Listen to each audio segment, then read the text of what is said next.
അതുപോലെ തന്നെ ഫിറ്റ്നസിൽ ഇപ്പൊ അമേരിക്കൻ കൗൺസിൽ ഓൺ എക്സസൈസിന്റെ കാര്യമാണ് ഞാനിപ്പോൾ പറഞ്ഞുതരാൻ പോകുന്നത് കേട്ടോ. അതായത് ഒരാളെ ബിഹേവിയർ ചേഞ്ച് ചെയ്യണമെന്നുണ്ടെങ്കിൽ അവരുടെ ഫിസിയോളജിക്കൽ ഫാക്ടേഴ്സ് എന്തൊക്കെയാണ്. നമ്മളിപ്പോൾ പുതിയ ആൾക്കാർ ഒരാൾ ജിമ്മിൽ വരുന്ന സമയത്ത് നമ്മൾ എന്തൊക്കെ നോക്കും? അവരുടെ body height, weight, energy, hormones, അല്ലെങ്കിൽ എന്തെങ്കിലും മെഡിക്കൽ ഇഷ്യൂസ് ഉണ്ടോ, ഫാമിലി ഹെൽത്ത് ഹിസ്റ്ററി എന്താണ് എന്നുള്ളതൊക്കെ നോക്കും. എന്നിട്ടാണ് നമ്മൾ ട്രെയിനിങ് കൊടുക്കുക. പക്ഷേ അത് കംപ്ലീറ്റ് ആവുന്നില്ല. അവരുടെ എല്ലാവരും മെഡിക്കൽ ഹിസ്റ്ററി മാത്രമാണ് നോക്കുക, മെഡിക്കൽ ബോഡി, അത് മാത്രം പോരാ, അത് ഫിസിക്കലേ ആവുന്നുള്ളൂ. What about their psychology? അവരുടെ മൈൻഡ് സെറ്റ് എന്താണ്, അവരുടെ ബിലീഫ് എന്താണ്, അവരുടെ മോട്ടിവേഷൻ എന്താണ്, സ്ട്രെസ് എന്താണ്, എക്സസൈസിനോടുള്ള അവരുടെ മനോഭാവം എന്താണ്?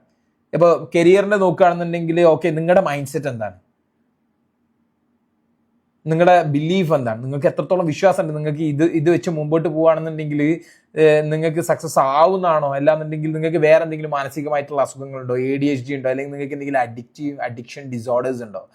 കാരണം ഇതിനൊക്കെ ഡിപ്പെൻഡ് ചെയ്തുകൊണ്ടിരിക്കും നിങ്ങളുടെ സക്സസ്. ഒരിക്കലും മറ്റേ നിങ്ങളിവിടെ ഒരു സർട്ടിഫിക്കേഷൻ എടുത്ത് പോയി എന്ന് വിചാരിച്ചിട്ട് നിങ്ങൾ സക്സസ് ആവാൻ പോകുന്നില്ല.